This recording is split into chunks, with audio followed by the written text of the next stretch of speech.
वाली की जय हो।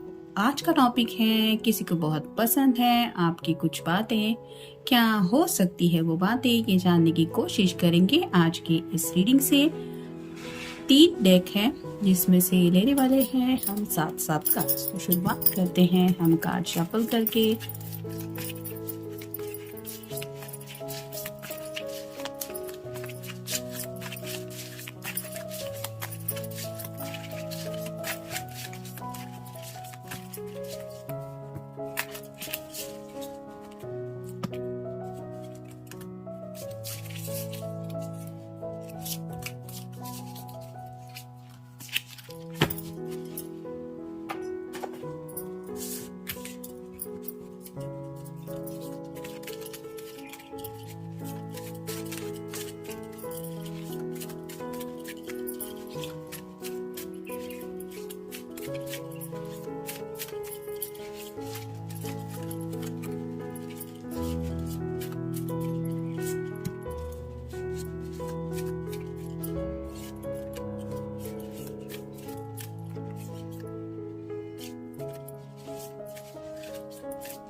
पहला जो कार्ड है वो है you are so dependable and trustworthy.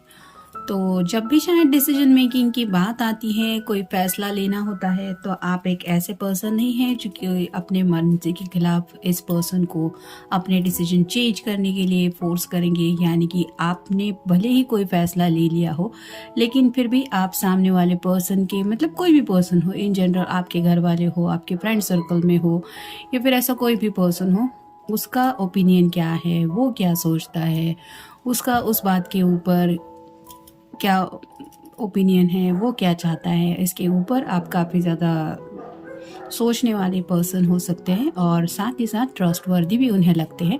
यानी कि आप किसी का भी भरोसा तोड़ने वाले बिल्कुल भी नहीं है, भले वो चाहे आपके घर वाले हो, आपके फ्रेंड्स हो। यानी कि इनको पता है कि आपने अगर किसी ने अगर आपके साथ कोई सीक्रेट शेयर किया है तो आप इतने ट्रस्टवर्दी है कि आप उसका सीक्रेट हमेशा अपने तक ही रखेंगे।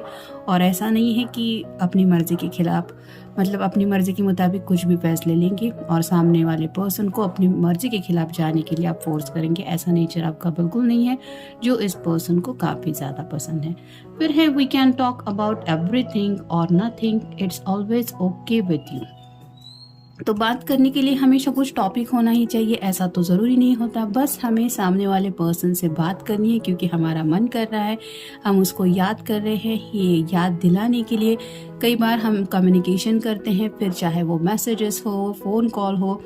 और यहाँ पे जब बात आती है आपसे बात करने की, तो इन्हें हमेशा महसूस होता है कि उन्हें आपके साथ बातचीत करना बहुत पसंद होता है, क्योंकि शायद उसी शेयरिंग की वजह से या फिर जस्ट हाय हेलो भी आपकी तरफ से रिसीव होता है, तो उन्हें समझ में आता है कि आप उनके बारे में सोच रहे हैं या सोचती हैं, जो कि उनके लिए काफ़ी ज़्यादा इम्पोर्टेंस रखता है कि ये पर्सन हाँ सच्चे दिल से, कुछ लोग होते हैं जो सिर्फ मतलब के लिए ही सामने वाले पर्सन को कांटेक्ट करेंगे, अदरवाइज पूछेंगे भी नहीं कि वो कैसा है। यानी कि अपना काम खत्म तो सब कुछ खत्म, ऐसा होता है उनका नेचर। यहाँ पे बात अलग है, आप इस पर्सन को हमेशा समझ के लेने की कोशिश करते हैं, भले ही आपका बात करने का मन हो ना हो।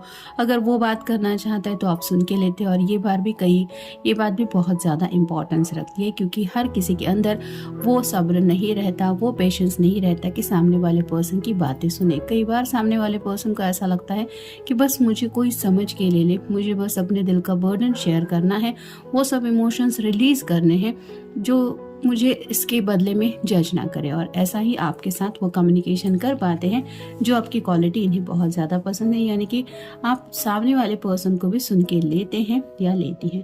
फिर है you understand if I forget something worth remembering. तो कुछ बातें जो रिश्ते के लिए कई बार इम्पोर्टेंस रखती है, जैसे छोटी छोटी खुशियाँ होती है, कई बार कुछ मोमेंट्स होते हैं और इंसान काम की कुछ ऐसे मसलों में या फिर डेली लाइफ में कुछ लोगों को काफ़ी ज़्यादा स्ट्रेस रहता है, जिसकी वजह से छोटी छोटी बातें भी वो भूल जाते हैं। अगर ऐसा कभी आपके पर्सन के साथ हो जाता है तो भी आप समझ के लेते हैं कि हाँ, काम की वजह से हुआ होगा, या फिर I can understand, it's okay, ये होता है।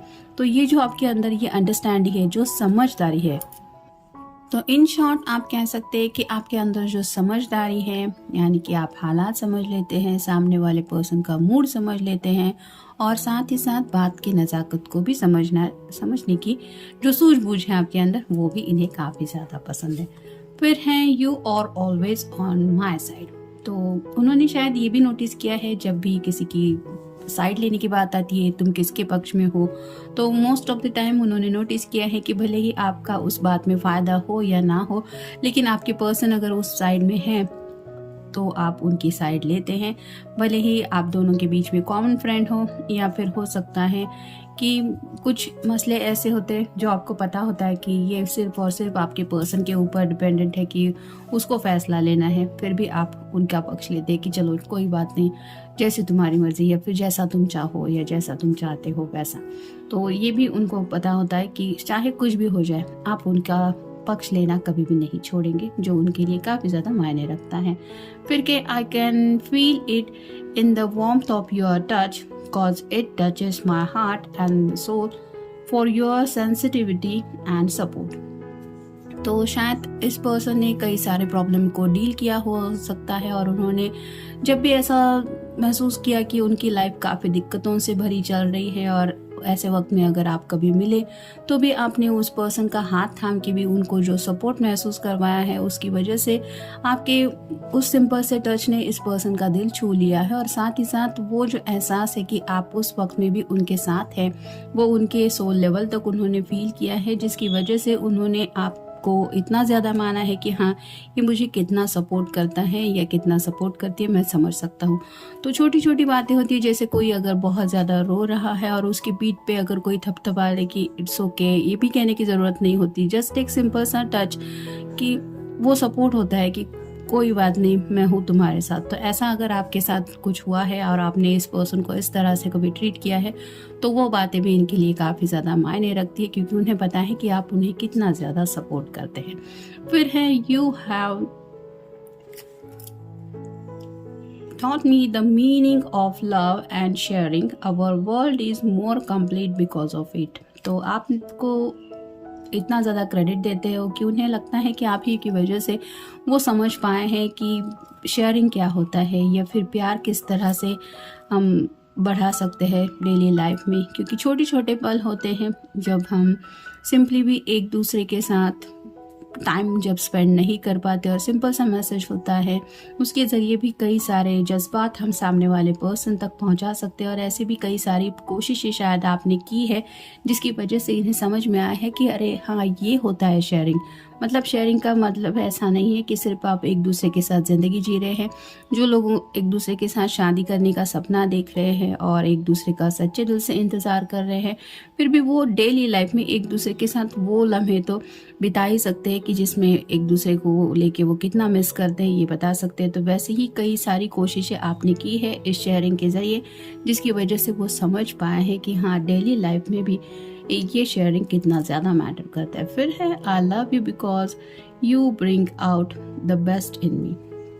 तो खुद के अंदर कुछ ऐसी क्वालिटीज़ भी उन्होंने महसूस की है जो शायद उनको पता ही नहीं थी कि अरे हाँ, मुझ में अंदर ये क्वालिटी भी है। जैसे आपके अंदर आप अगर काफ़ी ज़्यादा काइंडनेस है, आप हमेशा अगर दूसरों का सपोर्ट करने के लिए रेडी रहते हैं, और मे बी ये पर्सन काम की वजह से अगर बहुत ज़्यादा बिजी रहते थे और आपकी वजह से वो इस काइंडनेस को और ज़्यादा समझ चुके हैं, और उनको भी एहसास शायद हो गया है कि हाँ, जब आपके साथ ऐसा कुछ इंसिडेंट्स होता है या फिर आप किसी की हेल्प करने के लिए आगे बढ़ते हैं तो इनका भी दिल करता है कि अरे मैं भी तो कर सकता हूँ, या फिर मैं अपनी तरफ से ये कर सकता हूँ या ये कर सकती हूँ।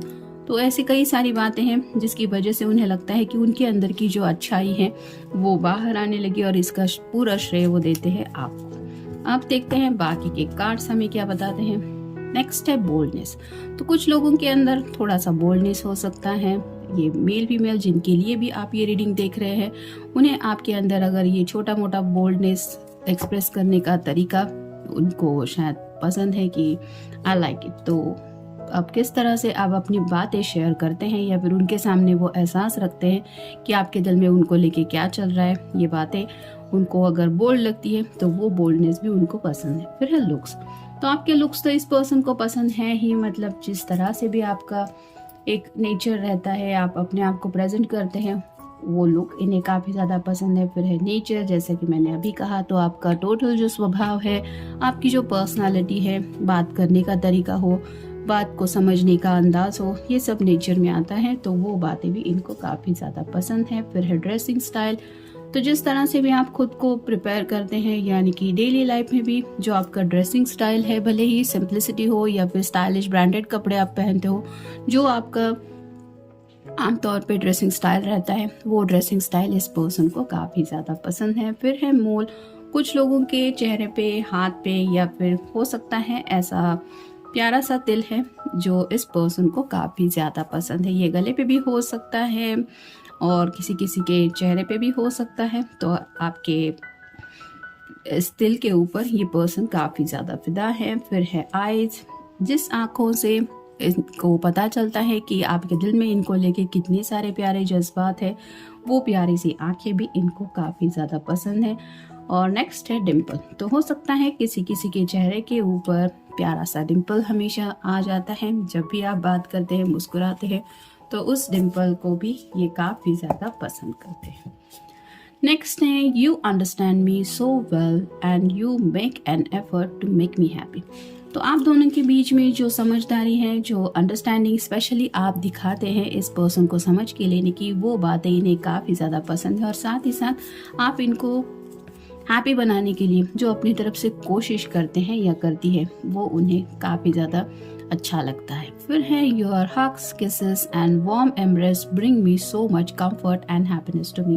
तो जैसे कि यहाँ टोटल आपके नेचर की बात हो रही है, आपका इस पर्सन को हक करना हो, आप दोनों के बीच में अगर किसेस हुए हैं तो वो सब बातें, और जो जो प्यारी बातें ये फील करते हैं, उससे ये काफ़ी ज़्यादा खुश हो जाते हैं, क्योंकि उन्हें एहसास हो जाता है कि आप उनको कितना ज़्यादा चाहते हैं या चाहती है। फिर है you are such a hard and dedicated worker. When there is something that needs to be done, you give it your best effort। तो जैसा कि नेचर की आपकी बात हो रही है, तो काफ़ी ज़्यादा आप हार्ड वर्किंग हो सकते हैं। जो काम आप हाथ में लेते हैं, भले कितनी मेहनत क्यों ना करना पड़े या फिर कितना भी वो काम मुश्किल क्यों ना हो, आप वो काम जब तक करते नहीं हैं, आप चैन से शायद बैठने वाले इंसान हो नहीं सकते। तो ये जो आपकी डेडिकेशन है, ये जो आपका गोल सेट करने के बाद उस तरफ बढ़ने का जो अंदाज है, वो भी इस पर्सन को काफ़ी ज़्यादा पसंद है। फिर है you are always quick to make up after a fight and you always make an effort to smooth things over between us. तो जैसे कि शेयरिंग की बात हो रही है, उन्होंने हमेशा शायद ये नोटिस किया है कि जब भी अगर छोटी मोटी कुछ बहस हो जाती है या फिर थोड़ा सा कुछ प्रॉब्लम हो जाता है, आप हमेशा जल्द से जल्द उस बात को निपटाने के लिए पहले एफर्ट लेने वाले पर्सन होते हैं, और आप हमेशा यही चाहते हैं कि चलो जो कुछ भी हुआ उसको भूल जाते हैं, लेट गो करते हैं और ज़िंदगी में आगे बढ़ते हैं एक दूसरे के साथ। तो ये जो आपकी अंडरस्टैंडिंग है, ये इन्हें काफ़ी ज़्यादा पसंद है। कुछ लोग होते हैं जो प्रॉब्लम को खींचते ही रहते हैं, तुमने मुझे हर्ट किया, तुमने ये कहा था, तुमने वो कहा था, इसका मतलब क्या था, वो क्या था, फिर ऐसा क्यों किया, ऐसी कई सारी बातें होती है। तो ऐसा अगर यहाँ पे हुआ नहीं है, तो ये पर्सन काफ़ी ज़्यादा उस बात को लेके आपको पसंद करते हैं कि आप इतनी समझदारी दिखाते हैं कि चलो बात जल्द से जल्द निपट जाए। फिर है of the way in which you treat other people, you are such a kind person who does not look down on anyone. तो जैसा कि नेचर की तो बात यहाँ पे आई है, आपका जो स्वभाव है वो इन्हें काफ़ी ज़्यादा पसंद है। उन्होंने हमेशा नोटिस किया है कि आप बहुत प्यारे इंसान हैं, और ऐसा सिर्फ प्यारापन आप इस पर्सन के साथ ही नहीं दिखाते, मतलब इन जनरल आप किसी से भी मिलते हैं तो वो लोग भी आपके बारे में यही कहते हैं कि ये बहुत अच्छा है, ये बहुत प्यारा है, प्यारी है। और ये क्यों, ऐसा ही कोई किसी के बारे में नहीं कहता, क्योंकि ये हमारे नेचर का एक साइड होती है, और ये साइड हमेशा लोगों ने काफ़ी ज़्यादा आपके बारे में नोटिस की है, जिसकी वजह से ये काफ़ी ज़्यादा खुश हो जाते कि ये कितना ज़्यादा प्यार करने वाला पर्सन है, जिसके ऊपर ऑब्वियसली सबको प्यार आएगा ही। फिर है you have always put up with me and all the little things I do that would probably drive any other person completely crazy. तो जब भी बात आती है इस पर्सन के खुद के नेचर की, तो कई बार शायद इन्होंने नोटिस किया है कि थोड़ा सा इनका नेचर क्रेजी हो जाता है, ये बात को समझने में शायद थोड़ा सा वक्त लगाते हैं, या फिर कई बार ऐसा उनका एटीट्यूड रहता है जिसकी वजह से कुछ लोग शायद इनसे बोल भी देते हैं कि तुम तो बहुत ऐसे कॉम्प्लिकेटेड पर्सन हो, या फिर कुछ भी जो दिल में आता है वो बोल देते हैं कि तुम्हारी वजह से मुझे भी अब फ्रस्ट्रेशन हो रहा है। लेकिन यहाँ पे जब बात आती है आप दोनों के बीच में जो डील होता है उसको लेके, तो इन्होंने नोटिस किया है कि आप छोटी छोटी बातों में भी काफ़ी ज़्यादा अंडरस्टैंडिंग दिखाते हैं, और इस पर्सन को जब खुद को समझने में दिक्कत आती है, ऐसी बात को भी आप समझ के लेते हैं, जो इनको काफ़ी ज़्यादा पसंद है कि मैं खुद को नहीं समझ पाया लेकिन मेरे पर्सन ने पहले ही समझा था कि हाँ ये ऐसा है। और फाइनल कार्ड है you are not only my lover, you are my best friend in the whole world. तो आपको अपना लवर तो मानते ही है, लेकिन कहीं ना कहीं एक बेस्ट फ्रेंड भी मानते हैं, जिसके साथ ये जब भी चाहे कुछ भी चाहे वो शेयर कर सकते हैं। एक ऐसा पर्सन जो इनको बिना स्वार्थ के हर सिचुएशन में समझ के लेता है या लेती है, और उसके दिल में सिर्फ इतना ही है कि मुझे बस अपने पर्सन को खुश रखना है, आई वॉन्ट योर हैप्पीनेस। तो ये जो आपका तरीका है कि आप इनकी छोटी छोटी खुशियों का बहुत ज़्यादा ध्यान रखते हैं, जिसकी वजह से इस पर्सन को लगता है कि आप उनके बेस्ट फ्रेंड भी हैं और लवर भी है। तो काफ़ी सारी बातें हैं जो आपके बारे में इन्होंने नोटिस की है, और इसी वजह से ये आपको इतना ज़्यादा पसंद करते हैं। तो ये था आज का रीडिंग, मिलेंगे नेक्स्ट रीडिंग में।